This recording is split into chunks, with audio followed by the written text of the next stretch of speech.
அஸ்ஸலாமு அலைக்கும் வரஹ்மத்துல்லாஹி வபரகாத்துஹு. அல்ஹம்துலில்லாஹி ரப்பில் ஆலமீன். எல்லா புகழும் இறைவனுக்கே. அல்லாஹுடைய அன்பும் அருளும் என் பெருமானார் ரசூலை கரீம் ஸல்லல்லாஹு அலைஹி வஸல்லம் அவர்கள் மீதும் நம் அனைவரின் மீதும் என்றென்றும் நின்று நிலவட்டுமாக. அல்ஹம்துலில்லாஹ். அல்லாஹுடைய கிருபையினால நம்மளுடைய மதரசாவில் ஒவ்வொரு வார வெள்ளிக்கிழமையும் பல பயனுள்ள விஷயங்களை கேட்டுக்கொண்டும் பேசிக்கொண்டு வர்றோம். அல்ஹம்துலில்லாஹ்.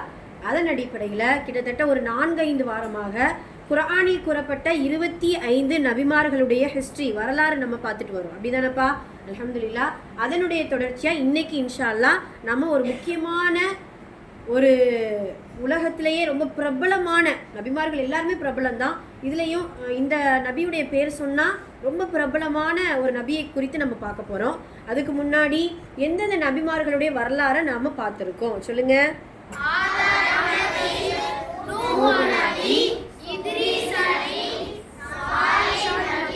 எல்லாரையுமே அலைஹிஸ்ஸலாத்து சொல்லலாம். எப்படி சொல்லணும்? நபி ஆதம் அலைஹிஸ்ஸலாம், அப்புறம் நபி நூஹ் அலைஹிஸ்ஸலாம், நபி இத்ரீஸ் அலைஹிஸ்ஸலாம். மாஷா அல்லாஹ், மாஷா அல்லாஹ். அதனால ஒவ்வொரு வாரமும் கேட்கக்கூடிய வரலாறுகளை மறக்கவே கூடாது. சரிங்களா? போன வாரம் எந்த நபியை பற்றி பேசணும்? சாலிஹ் நபி. மாஷா அல்லாஹ். இன்னைக்கு எந்த நபியை பற்றி பேச போகிறோம் அப்படின்னா ரொம்ப சுவாரஸ்யமாக இருக்குது அவர்களுடைய வரலாறு. அதில் இன்ட்ரெஸ்டாக சின்ன பிள்ளைகளுக்கு ரொம்ப பிடிச்ச நபின்னு கூட சொல்லலாம். யார் அப்படின்னு சொன்னால் சுலைமான் அலைஹிஸ்ஸலாத்து வஸ்ஸலாம். யாரு? மாஷா அல்லாஹ். நபி சுலைமான் நபியுடைய வரலாறுகளை தான் நம்ம இன்ஷா அல்லாஹ் நம்ம பேச போகிறோம். நான் சில பேருக்கு சுலைமான் நபியுடைய வரலாறு கேள்விப்பட்டிருப்பீங்க, சில பேர் கேள்விப்படாமல் இருப்பீங்க. இப்போ நாம் இந்த வரலாறு சொல்லும் பொழுது எல்லாருக்குமே இந்த நபியை பிடிச்சி போயிடும். அந்த அளவுக்கு அவங்களுடைய வாழ்க்கையில் ரொம்ப முக்கியமான சில நிகழ்வுகள் நமக்கு அவங்களுடைய வாழ்க்கையில் நடந்தது. யார் இந்த சுலைமான்? சுப்ஹானல்லாஹ். யார் இந்த நபி சுலைமான் அலைஹிஸ்ஸலாம் அப்படிங்கிறத நம்ம பார்க்க போகிறோம். சுலைமான் நபிங்கிறது அல்லாஹுடைய தூதர். அது எல்லாருக்குமே தெரிஞ்சது தான். அப்படி தானப்பா? அல்லாஹுடைய தூதர்.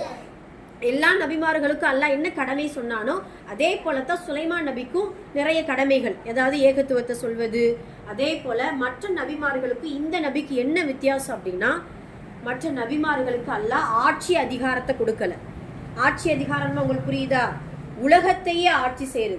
இப்போ நாம இந்த இந்தியாக்குள்ள இருக்கிறோம். தமிழ்நாட்டுடைய முதல்வர் இருக்காங்க, பிரதமர் இருக்காங்க, மன்னர், அரசர். இப்போ சவுதியில் எடுத்துக்கிட்டோம்னா சவுதியில் ஒரு அரசர் இருப்பார், ஒரு மன்னர் இருப்பார். அப்படி தானப்பா? ஆனால் சுலைமான் நபி வாழ்ந்த காலத்தில் உலகத்தின் அரசர் அவர் தான். சுலைமான் நபி அவ்வளோ பெரிய ஆட்சி அதிகாரத்துக்கு சொந்தக்காரவங்க. அல்லாஹ் தஆலா அதனால தான் குர்ஆனில் அழகா சொல்லுவான், சுலைமான் நபிக்கு நாம் ஆட்சி அதிகாரத்தையும் நபி என்கின்ற பட்டத்தையும் நாம் கொடுத்தோம். ஆக மற்ற நபிக்கும் இந்த நபிக்கு என்ன வித்தியாசம்? ஆட்சி அதிகாரம் கொடுக்கப்பட்ட ஒரு அரசராக இருந்தவர் சுலைமான் நபி. ஏன் இந்த ஆட்சி அதிகாரம், அந்த அரசர், அந்த மன்னருங்கிற பட்டம் கிடைச்சிச்சு அப்படின்னா, அவங்களுடைய தந்தை தாவூத், அவங்களும் ஒரு நபி. தாவூத் அலைஹிஸ்ஸலாம் நம்ம படிச்சிருக்கோம் இல்லையா? தாவூத் அலைஹிஸ்ஸலாம் அவர்கள் ஒரு நபியாகவும் ஒரு அரசராகவும் இருந்ததுனால அவங்களுடைய மகனாருக்கு அந்த அப்படியே அந்த பட்டமும் அந்த பதவியும் கிடைச்சிருச்சு. சரிங்களா? சரி, இந்த சுலைமான் நபி அப்படின்னு சொன்னா என்னென்ன நமக்கு ஞாபகம் வரணும் அப்படின்னா, மனிதர்களுடைய மொழியும் அவங்களுக்கு தெரியும். மனிதர்களுக்கு மனிதர் எல்லாம் பேசுறது தெரியும். ரெண்டாவது, எந்த நபிக்கும் கொடுக்கப்படாத ஆட்சி அதிகாரம் கொடுக்கப்பட்டிருக்கு. எந்த மனிதர்களுக்கும் கொடுக்கப்படாத ஜின்களை வசப்படுத்தக்கூடிய ஒரு பிரம்மாண்டமான அற்புதங்கள் கொடுக்கப்பட்டவங்க சுலைமான் நபி. ஜின்னை யாராவது நம்ம பார்த்துருக்கோமா? ஜின்னை பார்த்துருக்கோமா? எப்படி பார்க்க முடியுமா? முடியாது. இந்த உலகத்துல சில விஷயங்களை பார்க்க முடியாது. காற்றை நம்ம பார்க்க முடியுமா? முடியாது. மலக்குமார்களை பார்க்க முடியுமா? முடியாது. அதே போலதான் ஜின்களை நம்ம என்ன செய்ய முடியாது, கண்ணால் பார்க்க முடியாது. ஜின் அப்படிங்கிறது ஒரு மறைவான ஒரு படைப்பு. அது ஜின்னுனா பயம் அப்படிங்கிறதுலாம் கிடையாது. ஜின்கள்லாம் நல்ல ஜின். அடிக்கடி நான் சொல்லியிருக்கேன் இல்லையா? நல்ல ஜின்கள் இருப்பாங்க. நல்ல ஜின்கள் என்ன செய்வாங்க? நம்மளை போல ஓதுவாங்க, தொழுகுவாங்க, நம்மளை போல குடும்பமா ஒரு ஃபேமிலியா இருப்பாங்க. சுப்ஹானல்லாஹ். அவங்களுக்குன்னு ஒரு இருப்பிடத்தை அல்லாஹ் கொடுத்துருப்பான். இப்படியான மஜ்லிஸில் அவங்களும் கலந்துக்கிடுவாங்க, நல்ல விஷயங்களை கேட்பாங்க, பேசுவாங்க, அவங்களுக்குள்ள கலந்தாலோசனை செய்வாங்க. இதெல்லாம் இருக்கு. ஆனால் சுலைமான் நபிக்கு அல்லாஹ் தஆலா ஜின்களை வசப்படுத்தியிருக்கான். அதே போல காற்றை வசப்படுத்தி கொடுத்துருக்கான்ப்பா. காற்று எப்படி காற்றை வசப்படுத்துதுன்னு புரியுதா? இப்போ உங்களுக்கு புரியுற மாதிரி சொல்லணும்னா, ஒரு பெட்டு வளர்க்குறீங்க, ஒரு கிளி வளர்க்குறீங்க, ஒரு பூனை வளர்க்குறீங்கன்னு நினச்சிக்கோ. நீ வளர்க்க நீ நல்ல அதுக்கு வந்து பால் கொடுத்து, அதாவது பால் ஊற்றி ஃபுட்டு எல்லாம் கரெக்டாக கொடுத்தனா, அது நல்ல பராமரிப்பாக வச்சுக்கிட்டேன்னா உன் பேச்சு கரெக்டாக கேட்கும். அப்படி தானே? இங்கே வா அப்படின்னு சொன்னால் வரும், நீ தொட்டா தூக்குனா எதுவுமே செய்யாது. அப்படி தானே? அதுதான் வசப்படுத்துதல். அதே போலத்தான் சுலைமான் நபிக்கு ஜின் வந்து சுலைமான் நபி ஒரு கட்டளை சொன்னாங்க, ஜின் இந்த வேலை நீ போய் செய்யி, இவங்க என்ன செய்கிறாங்க நீ பார்த்துட்டு வா அப்படின்னு என்ன வேலை சொன்னாலும் ஜின்னு செய்யும். ஜின்னு என்ன செய்வாங்க? செய்வாங்க. அந்த அளவுக்கு வசப்படுத்தக்கூடிய ஆற்றலை அல்லாஹ் தஆலா சுலைமான் நபிக்கு கொடுத்துருக்கான். அதே போல காற்றை வசப்படுத்துதல். காற்றுனா எப்படி வசப்படுத்துறது அப்படின்னா, சுலைமான் நபி சொல்லுவாங்க, அதாவது காற்று அந்த ஒரு மேட் மாதிரி இருக்கும், புரியுதா? இதெல்லாம் மேஜிக்கோ ஒரு பெரிய ஏதோ ஒரு இது சொல்கிறாங்க, ஒரு கட்டுக்கதை சொல்கிறாங்களாம் கிடையாது. எல்லாம் குரானில் சொல்லக்கூடிய விஷயங்கள். இது வரலாறு ஃபுல்லாக குரானில் இருக்குது. ஒரு மேட், ஒரு போர்வை கொடுத்துருப்பான். அந்த போர்வையில் சுலைமான் நபி உட்கார்ந்தாங்க அப்படின்னா அந்த போர்வை அப்படியே பறக்கும், அந்த மேட்டு பறக்கும். அதில் சுலைமான் நபி மட்டும் உட்கார மாட்டாங்க, ஏன்னா அவர் ஒரு அரசர் இல்லை, ஒரு மன்னர் இல்லை. அவருடைய சிம்மாசனத்தில் அவர் உட்கார்ந்துருப்பாரு. அதுக்கு பின்னாடி மனிதர், அவங்களுடைய படை பட்டாளங்கள்னு சொல்லுவோம் இல்லையா, மனித ஜின் படைப்புகள், அதாவது படை வீரர்கள் ஃபுல்லாக பின்னாடி நிற்பாங்க. அதோடு ஆயிரக்கணக்கானோரோடு அந்த மேட் என்ன செய்யும்? பறக்கும். சுபஹானல்லாஹ். காற்றை அந்த அளவுக்கு எல்லாம் வசப்படுத்தி கொடுத்துருக்காங்கப்பா. சுலைமான் நபி நீங்க கேட்டா ஆச்சரியப்படுவீங்க. காலையில சாப்பிடணும்னு நினைக்கிறாரு, காலை டிஃபன் சாப்பிடணும்னு நினைக்கிறாரு. அவர் இருக்கிற ஒரு பார்த்தீங்கன்னா இப்போ எகிப்துன்னு வச்சுக்கிருவோமே, எகிப்துல இருந்து சிரியாவுக்கு போய் அங்கே அங்கே டிஃபன் சாப்பிடணும், காலை உணவு சாப்பிடணும் அப்படின்னா 1 மாதம் ஆகும். சும்மா பயணம் செஞ்சாலே 1 மாத காலம் ஆகும், ரொம்ப தூரம். ஆனால் சுலைமான் நபி டக்குன்னு அப்படியே கண் இமைக்கிற நேரத்தில் அப்படியே பறந்து போய் காலை உணவு என்ன செஞ்சிருவாரு? சாப்பிட்டு வந்துடுவார்.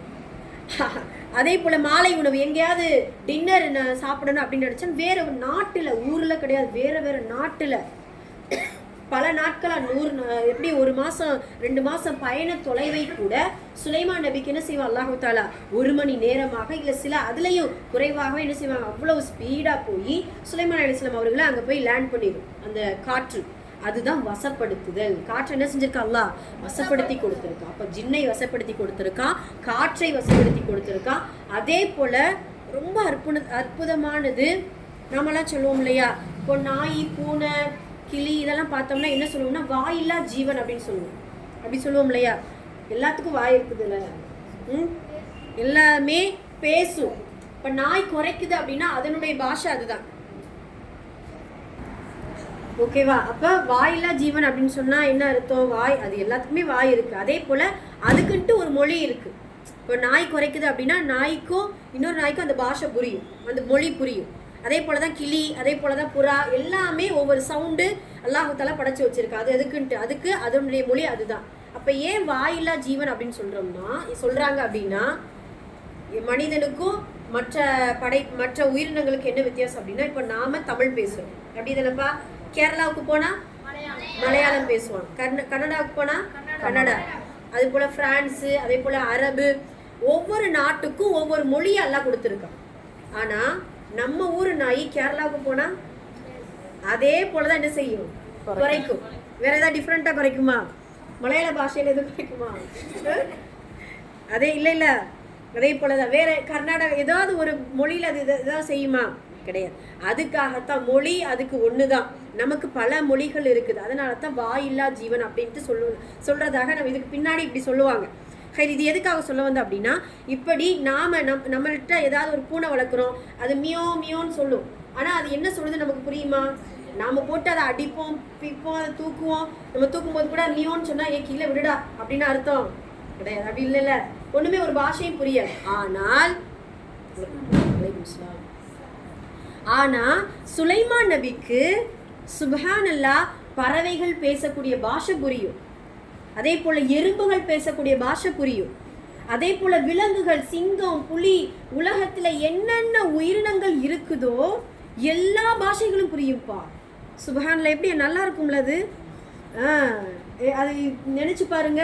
இப்போ ஏதாவது ஒரு மாடு போய்கிட்டு இருக்கு, அந்த மாடு என்ன கத்தும், அது என்ன சொல்லுது, எது சொல்லுது, எதுவுமே நமக்கு புரியாது. ஆனால் சுலைமான் நபிக்கு அல்லாஹ் தஆலா பறவைகள், விலங்குகள் எல்லா பாஷையையும் சுலைமான் அலைஹிஸ்ஸலாம் அவர்களுக்கு கற்றுக்கொள்ள, புரிந்து கொள்ளக்கூடிய ஆற்றலை அல்லாஹ் கொடுத்துருக்கான். அதனால தான் சுலைமான் அலைஹிஸ்ஸலாம் அவங்க என்ன செய்யறாங்க அப்படின்னா, பறவைகளையும் அவங்க அல்லாஹ் தஆலா பறவைகளுடைய பாஷை அவங்களுக்கு புரியும். ஒரு நாள் என்ன ஆகுது அப்படின்னா, பறவைகள் எல்லாம் சுலைமான் நபியுடைய அந்த பெரிய, அதுவும் பார்த்தீங்கன்னா அவங்க வீடெல்லாம் கிடையாது, அவங்க மாளிகையில் இருந்தவங்க. ஒரு அரசருடைய மாளிகை எப்படி இருக்கும் தெரியுமா? அந்த காலத்துல பளிங்கி போல. இப்போ உள்ள என்ன டைல்ஸு, கிரைனட்டு, மொசைக்கி அதெல்லாம் கிடையாது, இதெல்லாம் சும்மா சாதாரணம். அங்க பார்த்தீங்கன்னா சுப்ஹானல்லாஹ் கண்ணாடி போல வச்சிருப்பாங்களா மாளிகை. அல்லாஹ் தஆலா அவ்வளவு பிரம்மாண்டமான ஒரு பெரிய ஒரு அரசராக சுலைமான் அலைஹிஸ்ஸலாம் அவர்களை வச்சிருக்கா. அப்ப அவ்வளவு பெரிய மாளிகையில அரச சபை கூடுது. அப்ப பறவைகள் எல்லாம் வந்துருமா அந்த அரச சபையில. வரும்பொழுது சுலைமான் அலைஹிஸ்ஸலாம் அவர்கள் கணக்கெடுப்பாங்க, எல்லா பறவைகளும் வந்துருச்சா அப்படின்னு கணக்கெடுக்கும் போது, எங்க ஹுதுஹுது எங்க அப்படின்னு கேட்பாரா. எந்த பறவை? ஒரு பறவையுடைய பேர் ஹுதுஹுது. சரிங்களா?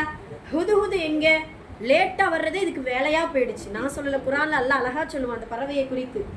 லேட்டா வர்றதே இந்த ஹுதுஹுதுக்கு வேலையா போயிடுச்சு. சுலைமான் நபி சொல்லுவாங்க, இந்த ஹுதுஹுது மட்டும் வரட்டும், இன்னைக்கு அதை கழுத்தை பிடிச்சி திருவி கொண்டு போட்டுருக்காரு அப்படின்னு என்ன செய்வாங்களா சுலைமான் நபி சொல்லுவாங்க. பார்த்தா ஹுதுஹுது பறவை அப்படியே பறந்து வருது. வந்த உடனே ஹுதுஹுது எங்க போன, ஏன் இவ்வளோ லேட்டு அப்படின்னு கேட்க, ஹுதுஹுது பறவை பேசுது. நம்மள மாதிரி தமிழ்லாம் அவங்க சுலைமான் நபி மாதிரி அவங்களுடைய பாஷை, அதனுடைய பாஷையில கீ கீன்னு கத்தி கத்தி என்ன செய்யுது, பேசுது. சுலைமான் நபிக்கு புரியுது. என்ன சொல்லுது ஹுதுஹுது பறவை? அரசரே, சுலைமான் அவர்களே, ஒரு நாட்டுக்கு நான் போனேன், அந்த நாட்டுடைய பேர் சபா. என்ன பேரு? சபா. அந்த நாட்டுல ஒரு இளவரசி இருக்காங்க, அல்லாஹ்வுடைய தூதரே, ஒரு அரசி இருக்காங்க. அந்த அரசியுடைய பேர் பல்கைஸ். என்ன பேரு? பல்கைஸ் என்கின்ற ஒரு அரசி இருக்காங்க, அல்லாஹ்வுடைய தூதரே. அந்த அரசி அந்த நாட்டையே ஆண்டு கொண்டு இருக்கிறாங்க. ஒரு பெண் ஒரு அரசியா இருந்தா எப்படி இருக்கும் பாத்தீங்களா? அரசர் நிறைய கேள்விப்பட்டிருக்கோம். ஒரு அரசி ஒரு நாட்டையே ஆண்டு கொண்டு இருக்கிறாங்க, அல்லாஹ்வுடைய தூதரே. அவங்க ஆனா என்ன செய்யறாங்க அப்படின்னா, அல்லாஹ்வுக்கு இணை வச்சு கொண்டு இருக்கிறாங்க. அல்லாஹ்வுக்கு சுலைமானே அப்படின்னு சொல்றாங்க. என்ன இணை வைக்கிறாங்க? அல்லாஹுவை வணங்காம சூரியனை வணங்கி கொண்டு இருக்காங்க அப்படின்னு சொல்றாங்க. சூரியனை என்ன செய்யறாங்க? வணங்கி கொண்டு இருக்கிறாங்க. நீங்க கேள்விப்பட்டிருக்கீங்க, இப்போயுமே ஹிந்துஸ் பாத்தீங்கன்னா காலையில சூரிய நமஸ்காரம் பண்ணுவாங்க தெரியுமா? ஒரு காலை தூக்கி ஒத்த காலில் நின்று அப்படி ஒரு பெரிய கும்பிடு போட்டு, அது அவங்களுடைய கோட்பாடா இருக்குது. ஹைர் அல்ஹம்துலில்லாஹ். அப்படி அந்த காலத்திலேயே சூரியனை வணங்குனவங்க இருக்கிறாங்க, நெருப்பை வணங்குனவங்க, மஜூசிகள் நெருப்பை மூட்டி அதை வணங்குவாங்களாம். இந்த நெருப்புல ஏதோ சக்தி இருக்கு அப்படின்னு சொல்லிட்டு. இப்பயுமே வீட்டுல விளக்கேத்தி வச்சிருப்பாங்க தெரியுமா? காஃபிர்களுடைய வீட்டுல பார்த்துருக்கோமா? விளக்கேத்தியே வச்சிருப்பாங்க. 6 மணிக்கு மேல விளக்கேத்தி வச்சிருவாங்க. அதெல்லாம் பாத்தீங்கன்னா என்னது, அக்னி இல்லையா? சரி, அப்போ அந்த ஹுதுஹுது பறவை சொல்லுது, பல்கைஸ் என்கின்ற ஒரு அரசி இருக்காங்க, அந்த நாட்டையே ஆண்டு கொண்டு இருக்கிறாங்க, அல்லாஹ்வுக்கு இணை வச்சு கொண்டு இருக்கிறாங்க, சூரியனை வணங்குறாங்க அப்படின்னு. அதனால தான் இந்த இதெல்லாம் போய் இந்த நியூஸ் எல்லாம் கலெக்ட் பண்ணிட்டு வர்றதுக்கு எனக்கு லேட் ஆயிடுச்சு அப்படின்னு சொல்றாங்க. அந்த ஹுதுஹுது பறவை சொல்லுது. இப்போ சுலைமான் நபிக்கு ரொம்ப சந்தோஷம். ஆஹா, லேட்டா வந்தாலும் நல்ல ஒரு நியூஸோட நீ என்ன செஞ்சிருக்க, வந்திருக்க, நாம் உடனே அந்த பல்கிஸ்க்கு, அந்த அரசிக்கு ஒரு கடிதம் எழுதிடுவோம் அப்படின்னு சொல்லி. குர்ஆன்ல உங்கள்கிட்ட கேள்வி, குர்ஆன்ல மொத்தம் எத்தனை சூறாக்கள் இருக்கு? 114. ஒரே ஒரு சூறாவுல பிஸ்மில்லா இருக்காது. எந்த சூறா சொன்னீங்களே, சத்தமா சொல்லுங்க. ரைட்டு தான், தௌபா. சூரா தௌபாவுல பிஸ்மில்லா இருக்காது. அப்ப ஒரு சூறாவுல ஒரு பிஸ்மில்லா குறைஞ்சிச்சுன்னா எத்தனை பிஸ்மில்லா இருக்கணும்?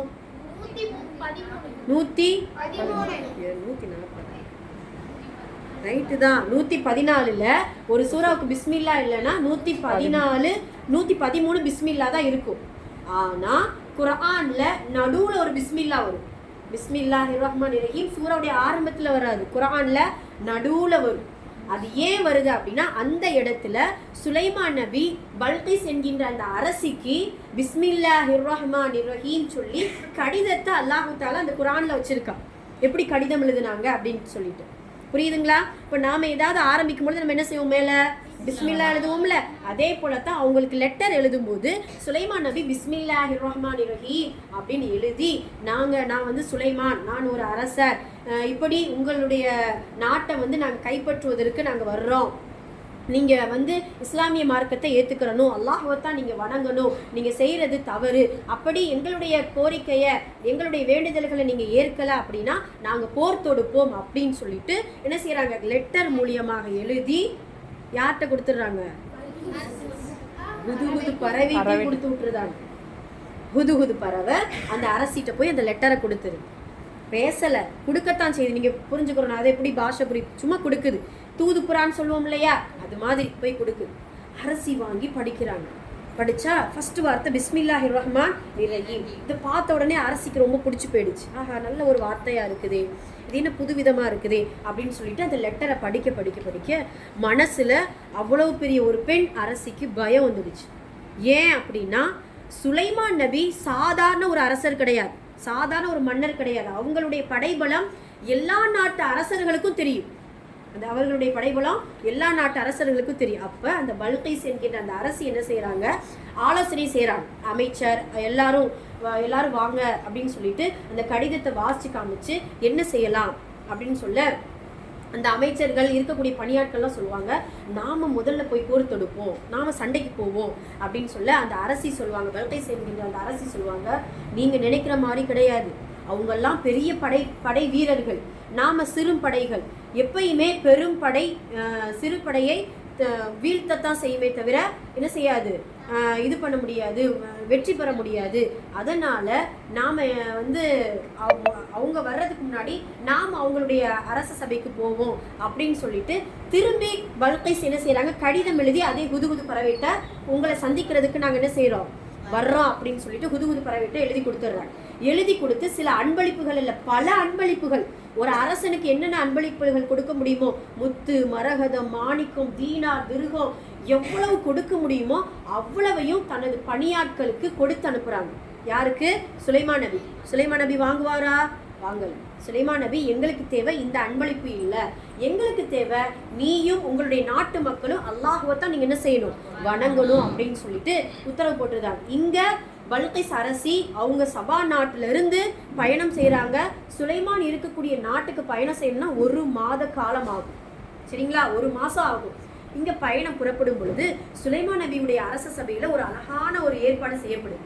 அப்போ சுலைமான் நபி சொல்லுவாங்களா, ஜின்னு இருக்குது, அங்கே மனிதர்கள் இருக்காங்க, எல்லாரும் இருக்காங்க. இப்போ சுலைமான் நபி சொல்லுவாங்களாம், குதுகுது பறவை இன்னொரு விஷயமும் சொல்லிச்சு, சுலைமான் அவர்களே, அந்த அரசி உட்கார்ந்துருக்க சிம்மாசனம் அவ்வளவு அழகா இருந்துச்சு, சுலைமான் அவர்களே ரொம்ப அழகா இருந்துச்சு, முத்து என்னென்ன கற்கள் பதிக்க முடியுமோ அவ்வளவு பிரம்மாண்டமா பதிச்சு பலன்னு அந்த அரச அந்த சேர், அந்த சிம்மாசனத்தை ரெடி பண்ணி வச்சிருக்காங்க அந்த பல்கைஸ் அப்படின்னு சொன்ன உடனே சுலைமான் நபி சொல்றாங்க, யாரு அந்த நாட்டில் இருக்கக்கூடிய அந்த சிம்மாசனத்தை, அந்த நாற்காலியை யாரால தூக்கிட்டு வர முடியும், தூக்கிட்டு வரணும்னா எப்படி, எந்த அளவுக்குன்னா எவ்வளவு விரைவாக தூக்கிட்டு வர முடியுமோ அந்த அளவுக்கு விரைவாக தூக்கிட்டு வரணும்.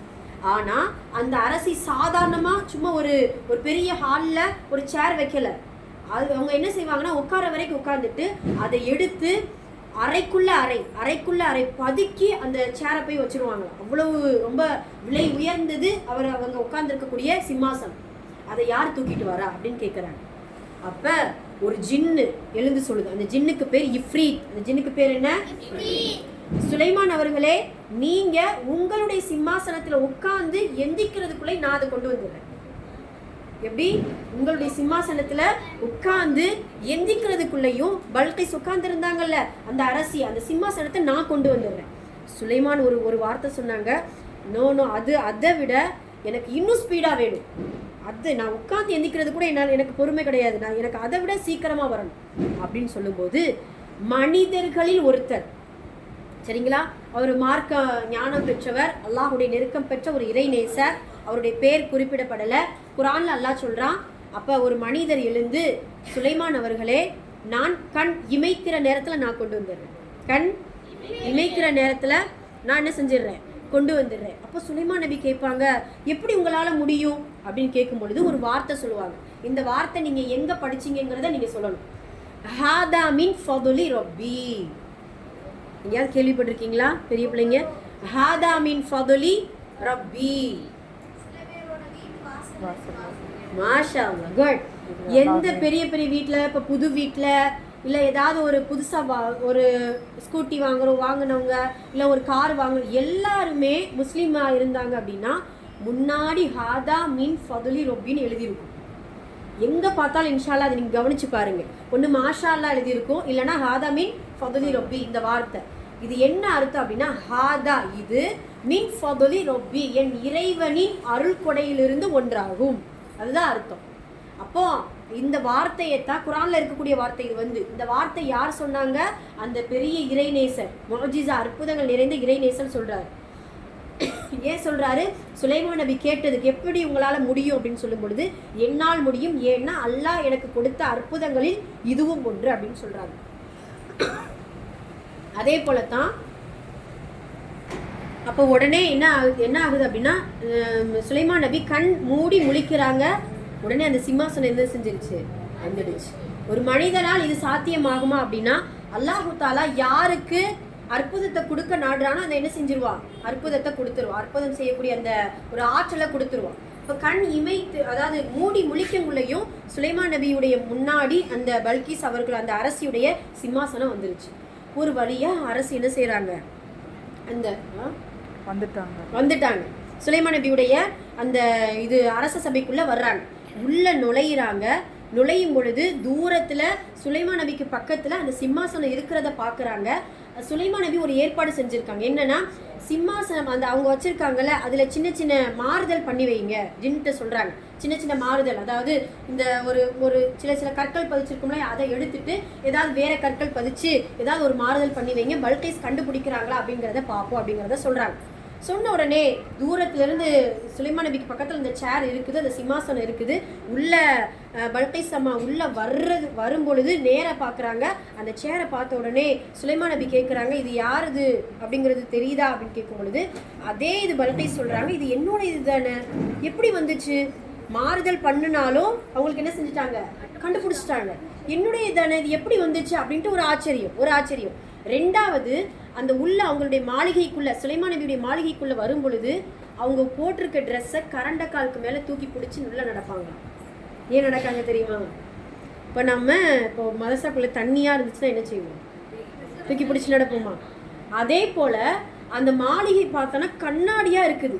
அப்ப அந்த பல்கீஸ் அம்மா நினைக்கிறாங்க, பல்கீஸ் அந்த அரசி நினைக்கிறாங்க, ஐயோ தண்ணி கொட்டி கிடக்குது போல, அவ்வளோ பல இருக்குது, தண்ணி கொட்டி கிடக்குது போல அப்படின்னு சொல்லிட்டு தன்னுடைய ஆடையை உயர்த்தி கொண்டு உள்ளே நடப்பதை அல்லாஹ் தஆலா குர்ஆன்ல சொல்றான். சுப்ஹானல்லாஹ்.